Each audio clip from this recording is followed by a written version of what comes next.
Hola, ¿qué tal? Bienvenidos a Objetivo Democracia a través de la señal de Canal Foro CX. Yo soy Toño Laviña, es un gusto nuevamente estar con ustedes para platicar sobre el funcionamiento de la sociedad, del gobierno y de estas reglas del juego que pues cuando llegamos ya estaban hechas, pero vamos a ver quién las hizo y por qué las hicieron.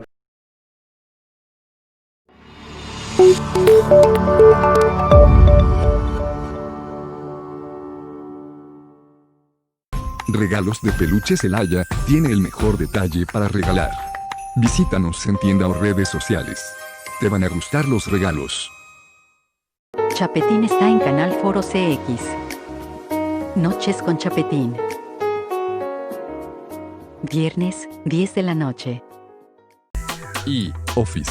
Visítanos y conoce las nuevas tendencias en tecnología y funcionalidad en muebles para oficina. Y Office. La nueva era en equipos para oficina.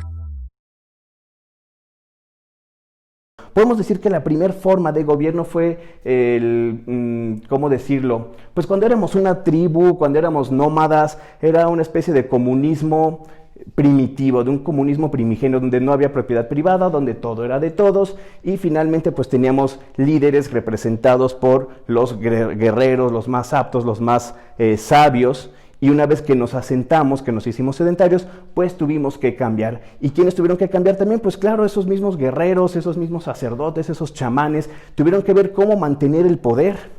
¿Ustedes se acuerdan de la leyenda que nos han contado desde la primaria de los aztecas buscando la tierra prometida, donde iban a encontrar un águila parada sobre un nopal, devorando una serpiente, qué sé yo? Bueno, pues esa era una forma nómada de llevar su vida desde que salieron supuestamente desde Chicomostoc hasta llegar a, que algunos dicen que Chicomostoc está aquí cerca, en el Cerro del Culiacán, después podemos platicar de eso, y que fueron a buscar esta tierra prometida. ¿Y quién iba al frente? Pues sus líderes, sus guerreros, uno de ellos pues Huitzitón, que pues se convertiría eventualmente después de su muerte en el dios Huitzilopochtli. Pero bueno, eso es un ejemplo de cómo las sociedades nómadas se fueron haciendo de sus líderes hasta llegar a asentarse.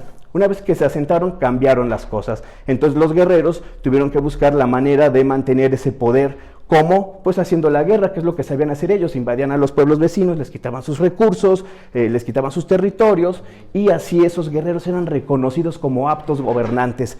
Pero también los chamanes y los sacerdotes vieron que con el proceso del sedentarismo, pues su poder podía peligrar, así que comenzaron a manejarse dentro de lo que fue un cierto misticismo, con prácticas y rituales solamente reservados para la clase sacerdotal, lo cual bañaba de capacidad mística a sus ejecutores, a los actores de las corrientes religiosas de aquel entonces, y por eso pues se sentían ellos elegidos por Dios. De ahí que comenzaran a tener reyes, faraones, que supuestamente eran los que ejercían el poder por decreto divino, y todavía no muy lejos, hace algunos siglos en la Europa feudal, cuando los reyes, los señores feudales, pues empezaban a hacer de sus territorios, ellos mandaban, eran los meros, eran los que ponían las reglas muy siempre de acuerdo con el beneficio que ellos buscaban. Por eso empezaron a tergiversarse desde un inicio las formas de gobierno, por eso las que han llegado a nuestros días no son completamente perfectas, y más que perfectas, tienen muchas áreas de oportunidad, muchos lugares en los que pueden mejorar. Pero bueno, viendo cómo fueron evolucionando, cómo fueron pasando, ya decíamos de las monarquías a las tiranías, de la, ¿cómo se dice?, la aristocracia a la oligarquía, de la democracia a la demagogia, de la república a la democracia, etcétera, etcétera, etcétera, fueron cambiando hasta que alguien dijo, bueno, ¿sabes qué? Necesitamos inventar un medio a través del cual la gente pueda llegar a ese puesto, pueda ser elegida para llegar a ese puesto,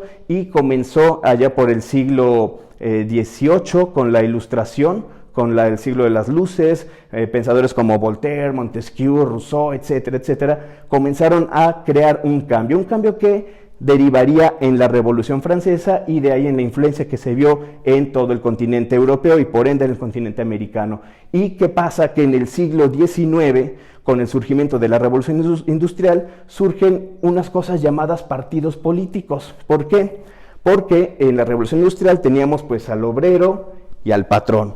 al que trabaja y al que pone el capital. Entonces, estos dos esquemas empiezan a generar sus propios partidos. Los partidos con afinidad del patrón o del capitalista y los partidos en beneficio del obrero o socialista. Sin embargo, los partidos también tienen origen dentro de las asambleas. ¿Cómo es esto? Bueno, pues dentro de las asambleas o parlamentos hay quienes tienen cierta afinidad en su forma de pensamiento político y en la forma de ejercer ese poder, y adentro de los parlamentos surgen partidos políticos y también surgen afuera para llegar a la asamblea, para llegar al parlamento. Y estos partidos políticos externos pues empiezan a crear sus plataformas para poder aspirar al poder que se ejerce y a la toma de decisiones dentro de una asamblea o de un parlamento.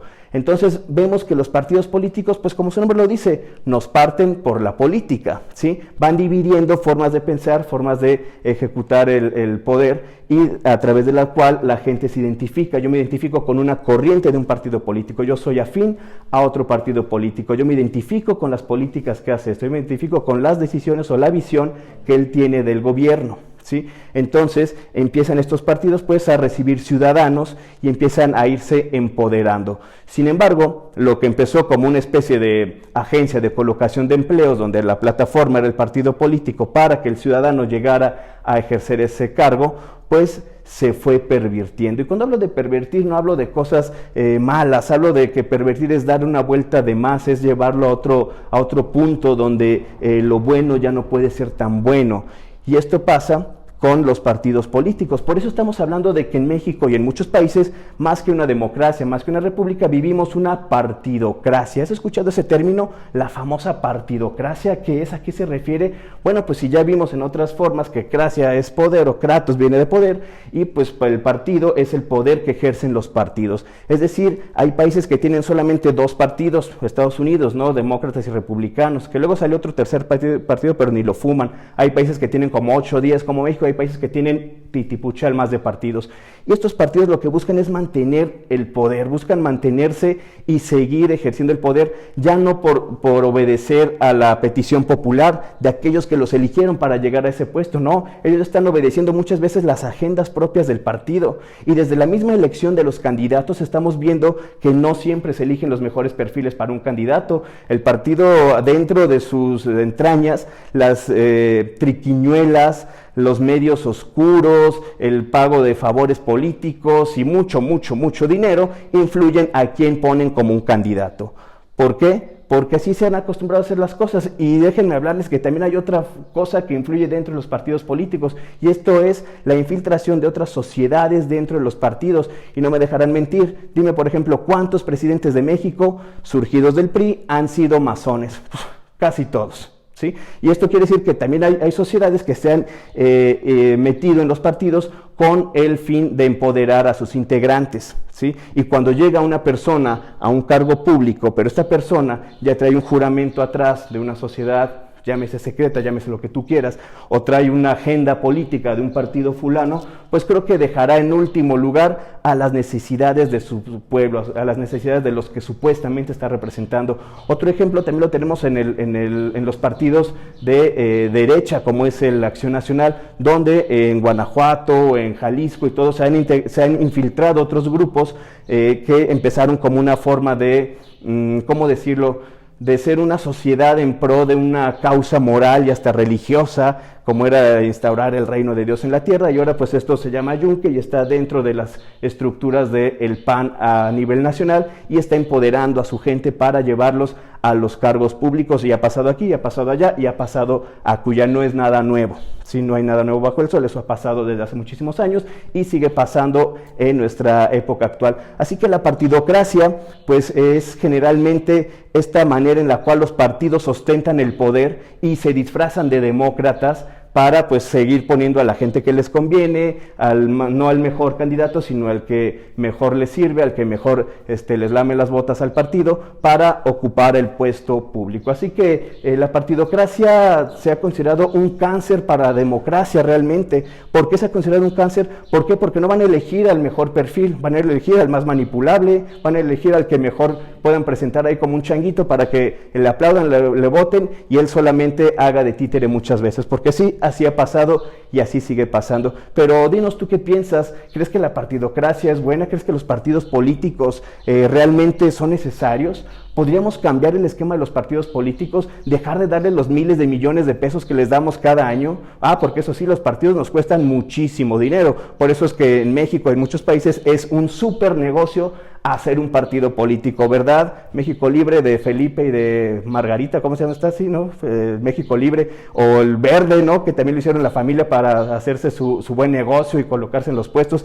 Por desgracia, esto es lo que ha tergiversado la forma en la cual ejercemos la democracia, y los partidos políticos se empoderan cada vez más, se hacen más ricos y solamente ven por sus intereses. Así que te invito a pensar, a reflexionar. ¿Podemos cambiar la forma de hacer la política? ¿Podemos mejorar esos partidos políticos que en origen pues tenían una intención buena, pero ahora se han pervertido por un mal camino? Pues de eso se trata este espacio de Objetivo Democracia, un lugar para pensar, reflexionar y opinar. Y de esto se trata Objetivo Democracia, un espacio para opinar, pensar, reflexionar y sobre todo estar en contacto para conocer el funcionamiento de nuestra sociedad. Te invitamos a que sigas en sintonía a través de la señal de Canal Foro CX, aquí en Objetivo Democracia y toda la barra de programación que tenemos para ti.